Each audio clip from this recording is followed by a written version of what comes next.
हम मीनू झा प्रणाम करै छी समस्त मिथिलावासीके। एकटा उपनयनक बाबाक गीत लऽ कऽ उपस्थित छी अपन माताजीके संग। नीक लागत तऽ लाइक शेयर जरूर करब। धन्यवाद। जय मिथिला, जय मैथिली। आमा से तो है अहब आमा जनकपुर में नोता दियो हे। आमा से तो है अहब आमा जनकपुर में नोता दियो हे। आमा है जनकपुर सो एति सीता दाई की कटते जानवा सुत है। आमा है जनकपुर सो एति सीता दाई की कटते जानवा सुत है। बाबा से तो है बड़का बाबा अयोध्या में नोता दियो हे। बाबा से तो है बड़का बाबा अयोध्या में नोता दियो हे। बाबा अयोध्या सो एता श्री राम के पढ़ाए ता जानवा मात्र है। जीवन जनम सफल भेल अंगना मारब भेल हे। आहे घोड़े फिरे आबथिन अपन बाबा मारबा रे खातिर। धन्य हे जीवन धिका अहब दादी जाने कुला पुत्र भेल हे।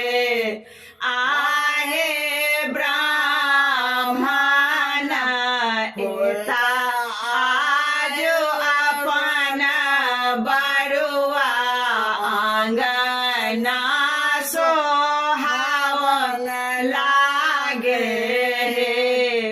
आहे जन्म सफल भेला मोरा के बरुआ ब्राह्मण हेता है।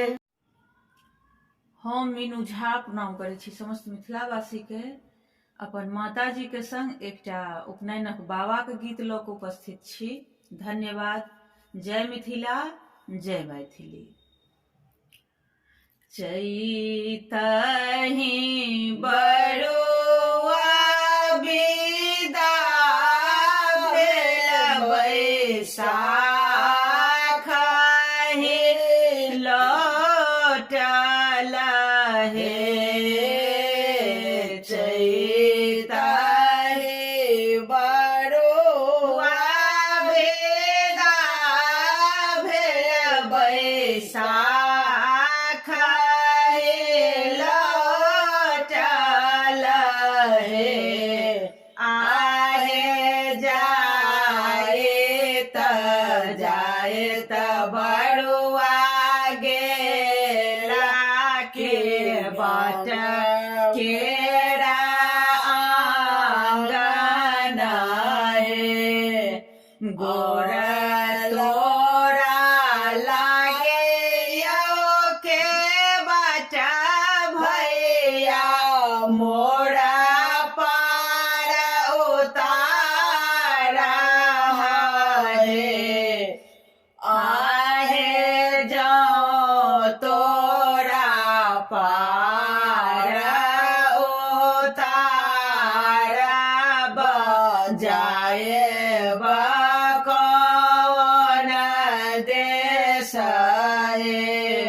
आहे जाओ तोरा पार उतार बाबा बुझाए बा कौन देश है जाए बा में जाए बा ओहे देश जहाँ बाबा से बड़का बाबा है आहे जाए बा में जाए बा ओहे देश जहाँ छाथे अपन दादी है होना कारा चरण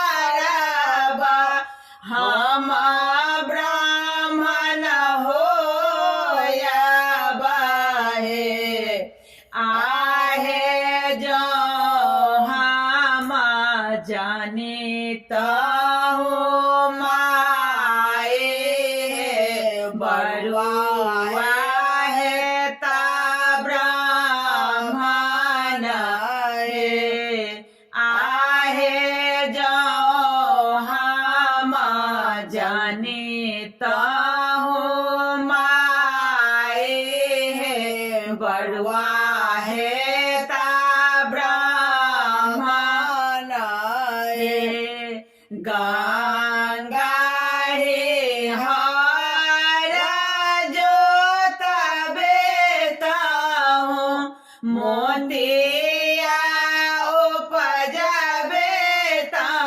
हूँ है आहे सोना का थार गावे ताहूँ मोतिया भी खा देता हूँ है।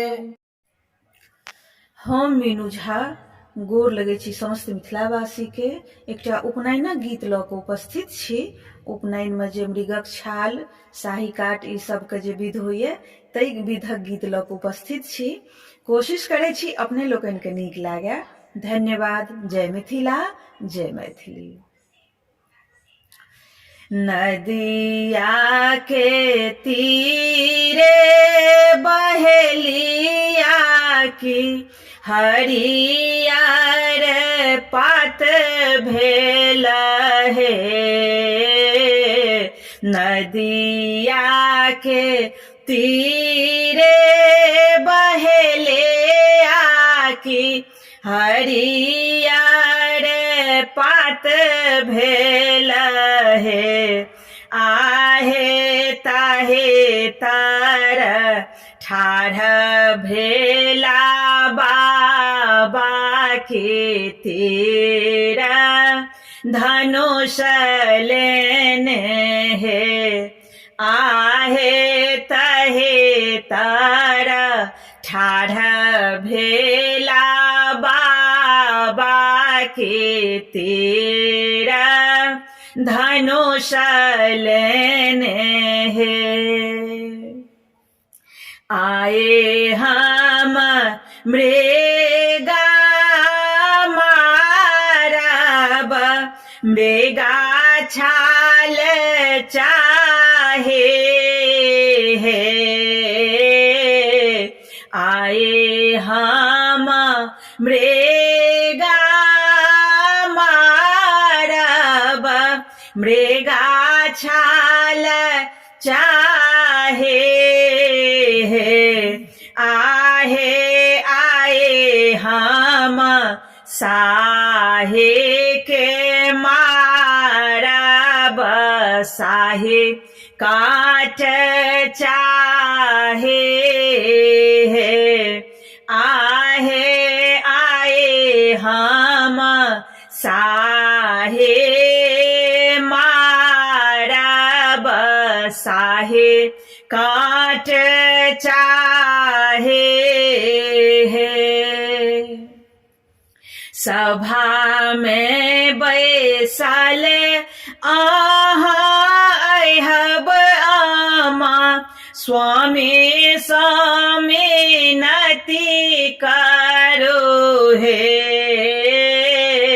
सभा में बैसल आहाय हब आमा स्वामी से मेनते करो हे आहे आए आहा मृगा जोने मारो के मृगने हाकन कान है आहे आए आहा साहे जोने मारो के साहे हाकन कान है।